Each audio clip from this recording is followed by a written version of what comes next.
প্রিয় শিক্ষার্থীবৃন্দ, এই মুহূর্তে সারা দুনিয়ার মানুষ ভাবছে করোনা ভাইরাস থেকে কিভাবে নিজেকে, নিজের পরিবারকে এবং আশেপাশের মানুষকে রক্ষা করা যায়।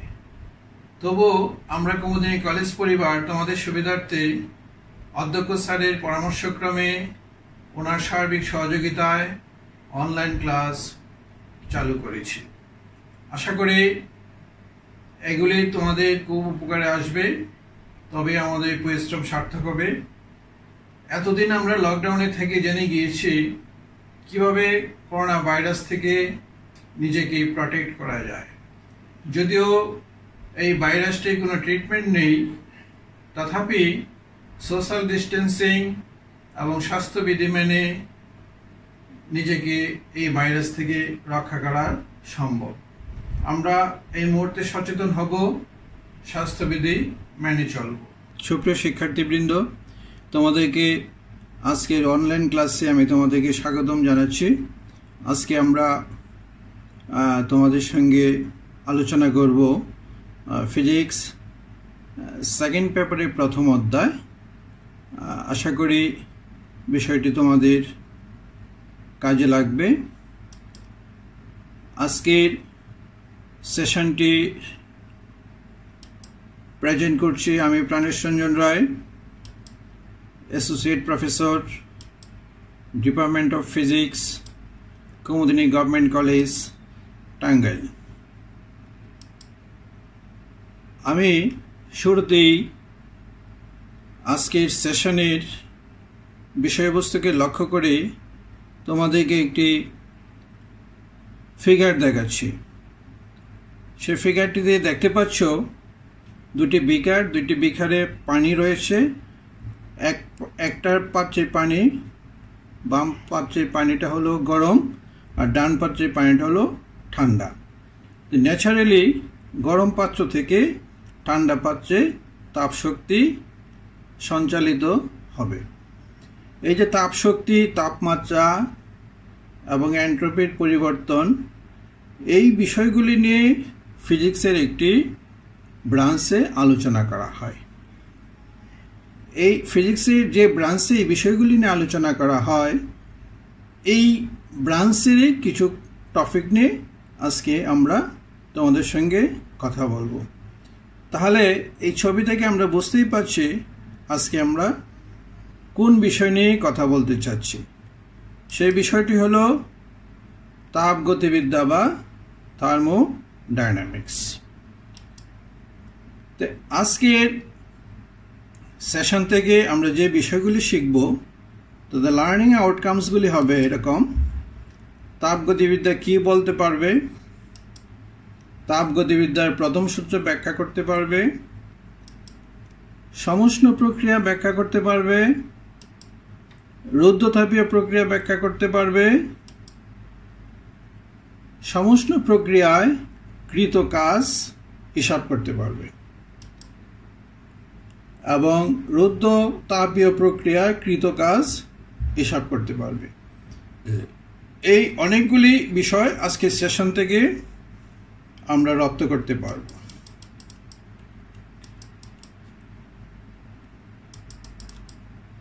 তো শুরুতেই আমরা আসি তাপগতিবিদ্যা বলতে আমরা কি বুঝি।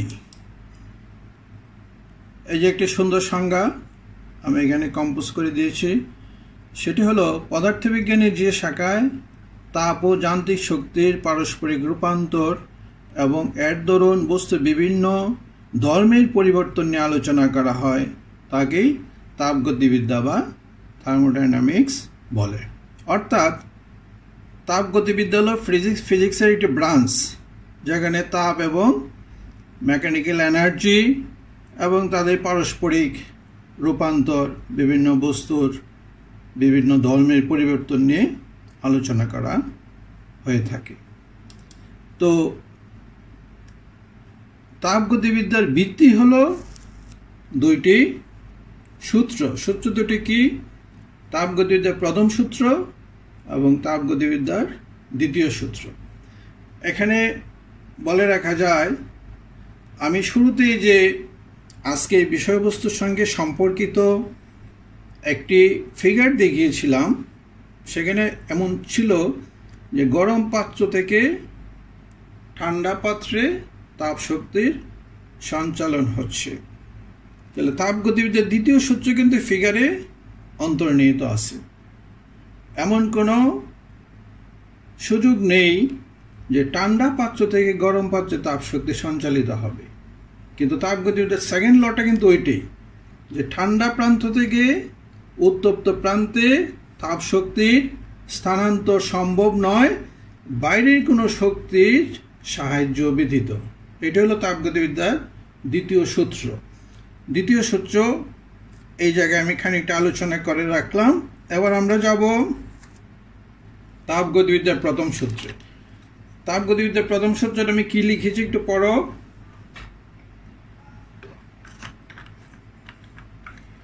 যখন কোনো কাজকে সম্পূর্ণরূপে তাপে বা তাপকে সম্পূর্ণরূপে কাজে রূপান্তর করা হয় তখন কাজ ও তাপ পরস্পর সমানুপাতিক হয়।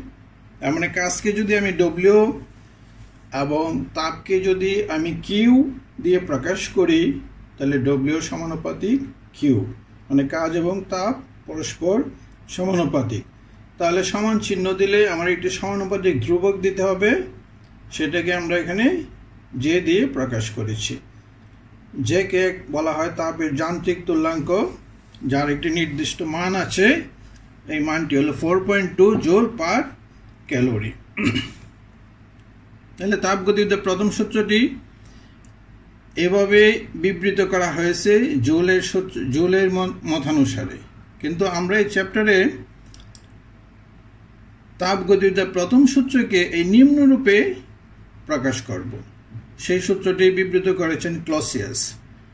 উনি বলেছেন যে কোনো সিস্টেমে যদি আমি ডিকিউ তাপ প্রদান করে থাকি সেই তাপ শক্তি দুভাবে ব্যয় হবে। ডিইউ পরিমাণ তাপ শক্তি ব্যয় হবে সিস্টেমের অন্তঃস্থ শক্তি বৃদ্ধি করতে, আর বাকি অংশটুকু ব্যয় হবে কাজ সম্পন্ন করতে।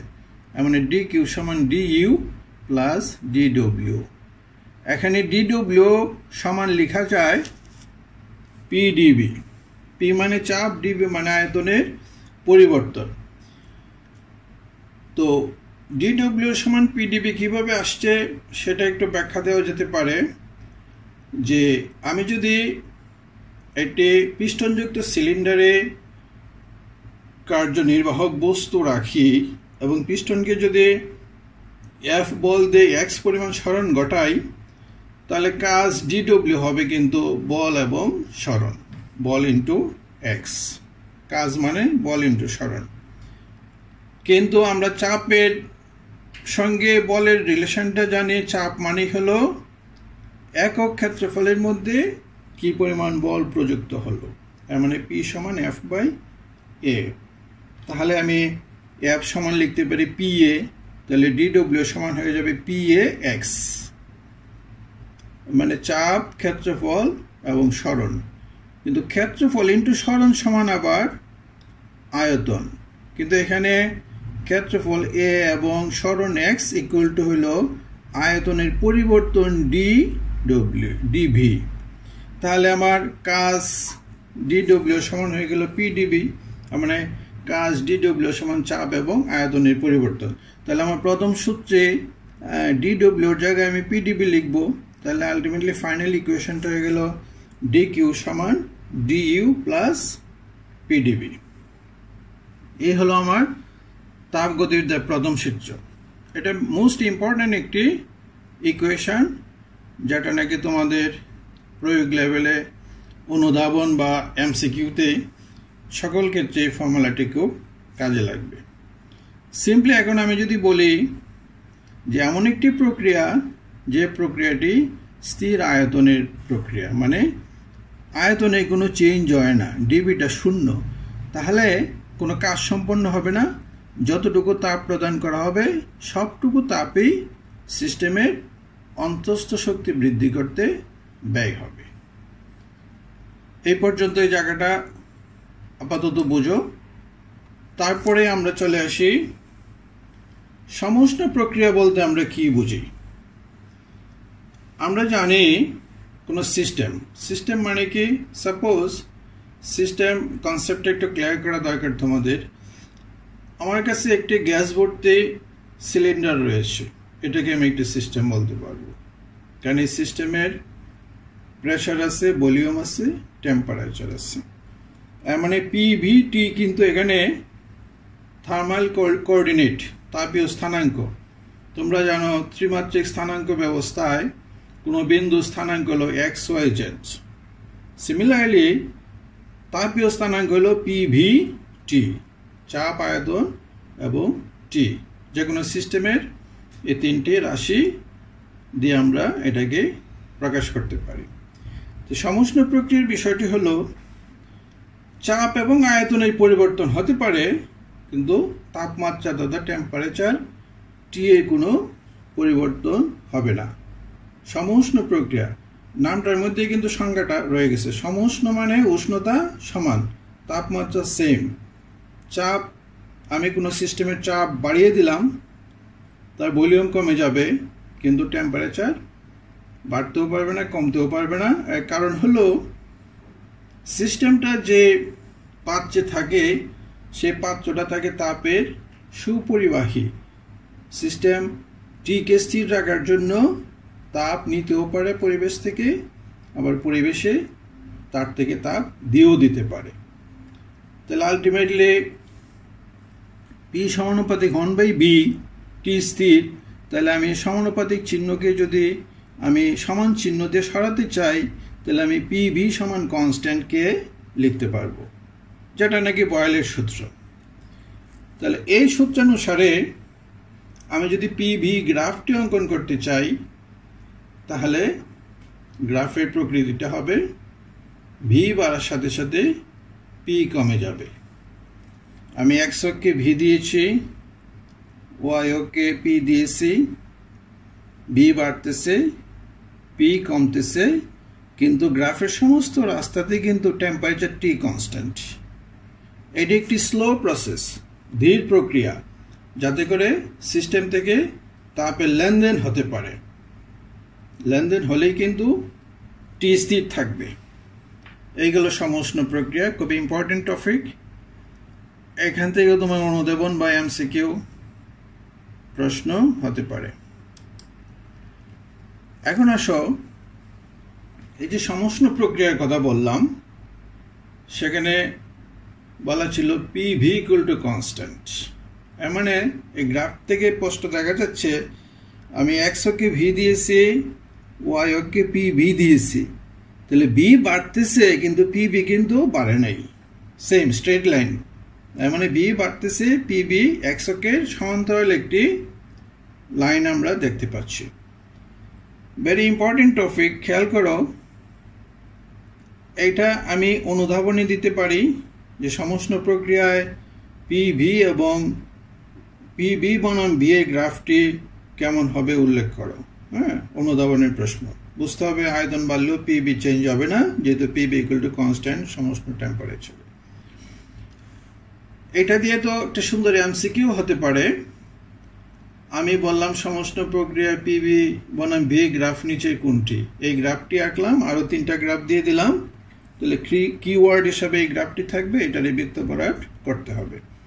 অনুধাবন এবং এমসিকিউ, এই কনসেপ্টটা খুব কাজে লাগবে তোমাদের।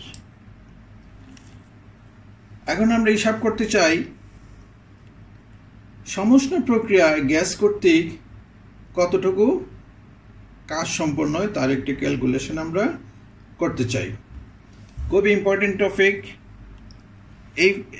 এইটাও তোমাদের সৃজনশীল প্রশ্নে খুব জরুরি। আমরা আগেই দেখেছি কাজ মানেই হলো ডিডব্লিউ সমান পিডিবি।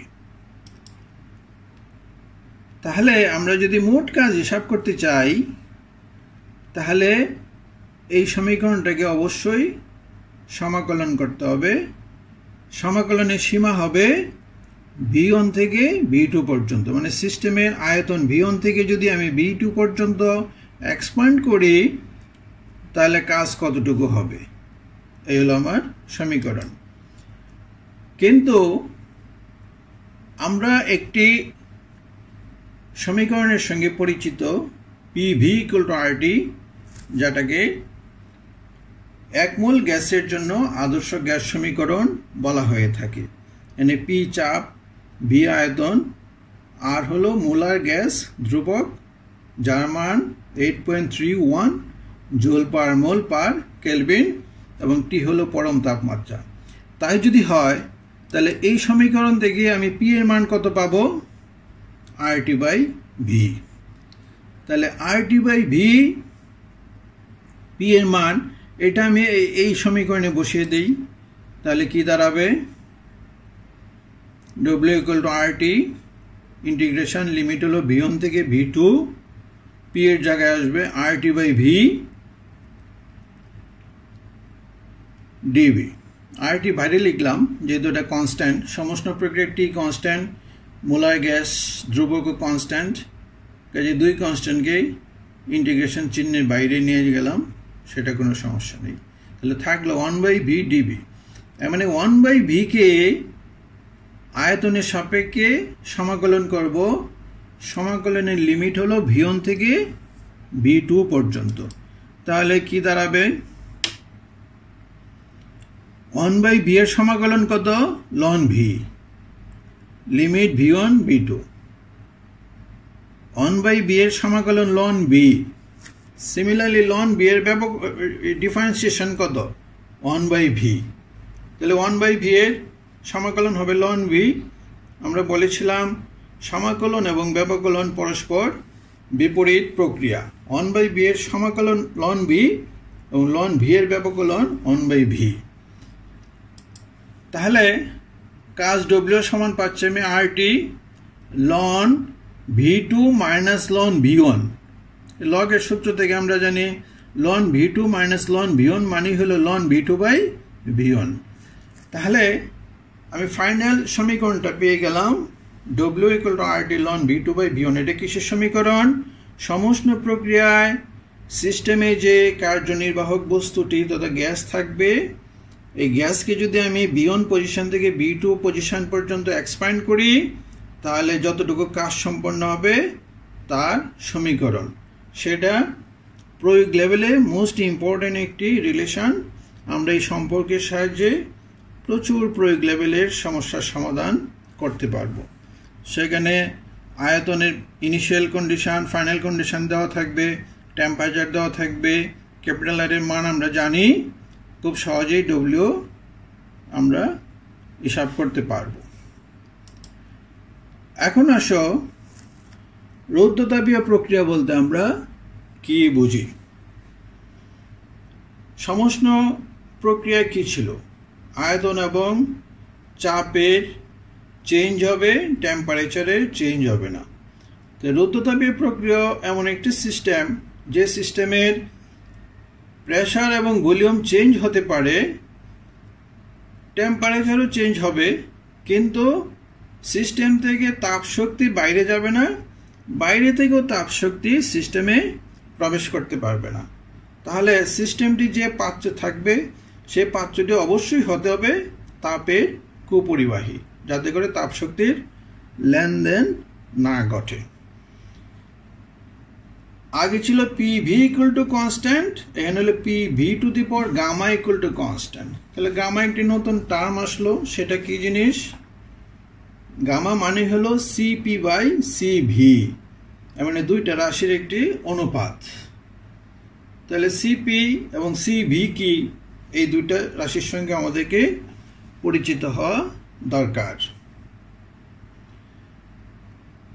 তোমরা জানো কঠিন বস্তুর আপেক্ষিক তাপ একটি, কিন্তু গ্যাসের আপেক্ষিক তাপ দুইটি, একটা CP একটা CV। কেন? কারণ কঠিন বস্তুকে তাপ প্রয়োগ করলে কিন্তু উল্লেখযোগ্য পরিমাণ আয়তনে বৃদ্ধি হয় না, কিন্তু গ্যাসকে তাপ প্রয়োগ করলে তার প্রসারণটা লক্ষ্য করার মতো, সেই জন্য তার আপেক্ষিক তাপ দুইটি। কঠিন বস্তুর আপেক্ষিক তাপ কাকে বলে? কোনো বস্তুর একক ভরের টেম্পারেচার 1 কেলভিন বৃদ্ধি করতে যে পরিমাণ তাপ লাগে তাকে ওই বস্তুর আপেক্ষিক তাপ বলে। যেমন পানির আপেক্ষিক তাপ 4200 joule per K G per kelvin. কিন্তু গ্যাসের আপেক্ষিক তাপ দুটি, সেটা কেমন? সিপি। সিপি কাকে বলবো? সিপি, পি মানে পি স্থির। স্থির চাপে কোনো গ্যাসের 1 মোল পরিমাণ গ্যাসের তাপমাত্রা 1 কেলভিন বৃদ্ধি করতে যে পরিমাণ তাপ লাগে তাকে ওই গ্যাসের স্থির চাপে মোলার আপেক্ষিক তাপ বলে। সিমিলারলি সিভি কাকে বলবে? স্থির আয়তনে কোনো গ্যাসের 1 মোল পরিমাণ গ্যাসের টেম্পারেচার 1 কেলভিন বৃদ্ধি করতে যে পরিমাণ তাপ লাগে তাকে ওই গ্যাসের স্থির আয়তনে মোলার আপেক্ষিক তাপ বলে। সিপি এবং সিভি। হিসাব করে দেখা গেছে সিপি সিভি এর চেয়ে বড়, কাজেই সিপি থেকে যদি আমি সিভি বাদ দেই বিয়োগফলটার মান হয় ক্যাপিটাল আর এর সমান। ক্যাপিটাল আর কি জিনিস? মোলার গ্যাস ধ্রুবক, যার মান আমরা উল্লেখ করেছি 8.31 জুল পার মোল পার কেলভিন। তাহলে এটা একটা important topic, CP greater than CV. তাহলে অবশ্যই সিপি কে সিভি দিয়ে ভাগ করলে ভাগফলটা 1 এর চেয়ে বড় হবে। এবং হিসাব করে দেখা গেছে গ্যাস যদি 1 পরমাণবিক গ্যাস হয়, উদাহরণ হিসাবে বলা যায় হিলিয়াম গ্যাস, এই হিলিয়াম গ্যাসের জন্য তথা 1 পরমাণবিক গ্যাসের জন্য গামার মান হয় 1.61। সিমিলারলি হাইড্রোজেন, অক্সিজেন তথা দ্বিপরমাণবিক গ্যাসের জন্য গামার মান হয় 1.41। সিমিলারলি ওজন মনে করো বা 3 পরমাণবিক গ্যাসের জন্য গামার মান হয় 1.33। এইগুলি মনে রাখতে হবে, এমসিকিউতে কাজে লাগবে। আর P V gamma equal to constant বা gamma equal to CP by CV, এগুলি এমসিকিউ, অনুধাবন বা প্রয়োগ সকল লেভেলেই এই বিষয়গুলি দিয়ে প্রশ্ন করা সম্ভব। আচ্ছা, এখন আমরা দেখব এই যে রুদ্ধতাপীয় প্রক্রিয়া গ্যাস কর্তৃক কি পরিমাণ কাজ সম্পন্ন হয় সেটা আমরা হিসাবটা তোমাদের দেখাতে চাই। মোস্ট ইম্পর্টেন্ট, মনোযোগ দিয়ে খেয়াল করো। আমরা জানি কৃত কাজ সমান কি লিখব? ডিডব্লিউ সমান পিডিবি। কিন্তু মোট কাজ পেতে হলে আমি বলেছি সমাকলন করতে হবে। তো এটা যথারীতি সমাকলন করি। সমাকলনের সীমা দেব V1 থেকে V2 পর্যন্ত, মানে সিস্টেমের আয়তন V1 থেকে আমি বাড়িয়ে V2 করলাম, তাহলে সিস্টেম কর্তৃক সম্পূর্ণ কাজের পরিমাণ কি হবে সেটা আমরা দেখতে চাচ্ছি। কিছুক্ষণ আগেই দেখলাম রুদ্ধতাপীয় প্রক্রিয়ার রিলেশনটা হলো PV gamma equal to constant K, যেখানে গামাকে আমরা বলেছি সিপি বাই সিভি। তাহলে এখান থেকে বলো তো পি কত হবে? K by V to the power gamma. Simply PV gamma equal to K, তাহলে পি কত? K by V to the power gamma.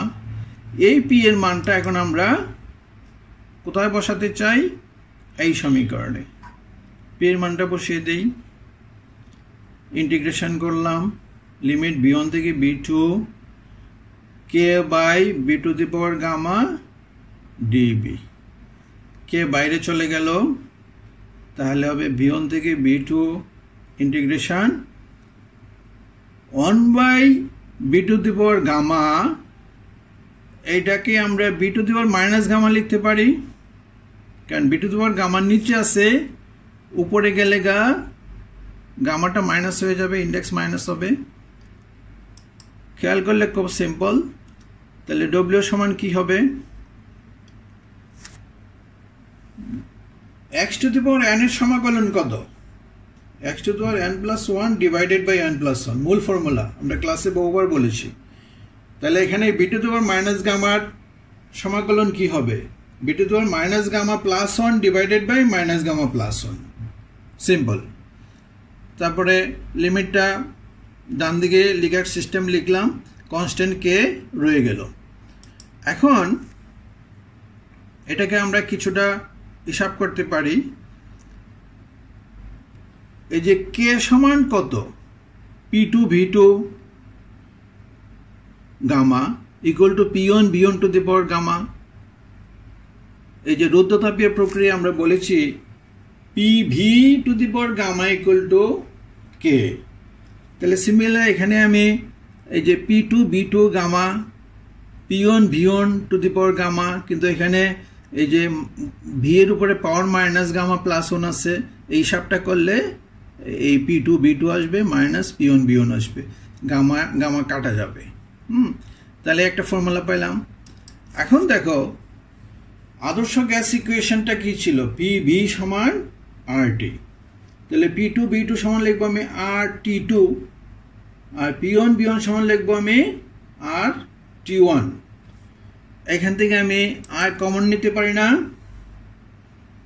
R common নিলে থাকবে কি R by minus gamma plus 1 T2 minus T1। Okay, এখন আমি T1টা আগে লিখতে চাই, তাহলে আমি মাইনাস কমন নেব। মাইনাস কমন নিলে কি হবে, এখান থেকে মাইনাস কমন নিলে গামা মাইনাস 1, এখান থেকে মাইনাস কমন নিলে T1 মাইনাস T2, তো 2 মাইনাসে গুণ হয়ে প্লাস হয়ে গেল। তাহলে আমি ফাইনাল ইকুয়েশন পেয়ে গেলাম, রুদ্ধতাপীয় প্রক্রিয়ায় গ্যাস কর্তৃক কৃত কাজের পরিমাণ W সমান হবে R by gamma minus 1 T1 minus T2। হ্যাঁ, তাহলে আর হলো মোলার গ্যাস ধ্রুবক, গামার মান আমরা জানি, গ্যাসটা যদি এক পারমাণবিক হয় তখন বসাবো 1.61, দ্বিপরমাণবিক হইলে বসাবো 1.41, ত্রিপরমাণবিক বসাইলে বসাবো 1.33, আর ক্যাপিটাল আর এর মান 8.31। আর T1 T2 সিস্টেমের ইনিশিয়াল টেম্পারেচার এবং ফাইনাল টেম্পারেচার দেওয়া থাকবে, W আমরা হিসাব করতে পারবো সিম্পলি।